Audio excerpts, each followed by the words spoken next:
继续来看今年的4月中旬，新北市中和一个2岁小男童恩恩确诊了后患重症，家属是心肝血道正着急，卡119前后卡4通。过81分钟了后，总算等到救护车，但是真遗憾，恩恩也是伫个4月19来过往咯。恩恩的爸爸来质疑，就是通报的过程延前，误到囡仔的病情。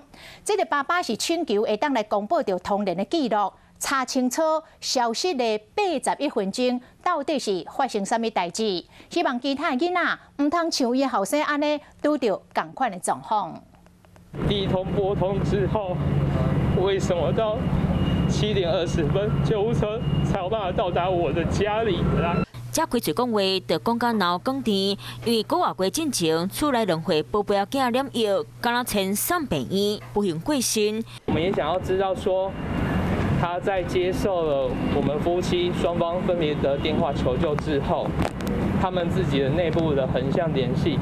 政府公部门之间的横向联系是怎么做的？这爸爸决定贴出来，调通联记录，要知影事发经过，讨一个公道。因为过程内底打电话给卫生所拢未通，这81分钟到底是发生什么代志？身为市长，一定竭尽所能来挽回每一个人的宝贵生命。相关的这些规定里面啊，我们都是按照中央的相关的指引来去做相关的指引啊。我们没有遗漏任何一通或任何一刻，我们可以抢救我们小宝生命的求救电话。想过去送病院的流程，爸爸强调已经尽力。新北市讲送病院治疗的过程，因会搁再检讨，避免危险的代志搁一摆发生。有事没事赶紧转开华视，还没有订阅华视的 YouTube 频道吗？赶紧按赞、订阅、开启小铃铛，我们华视 YouTube 见。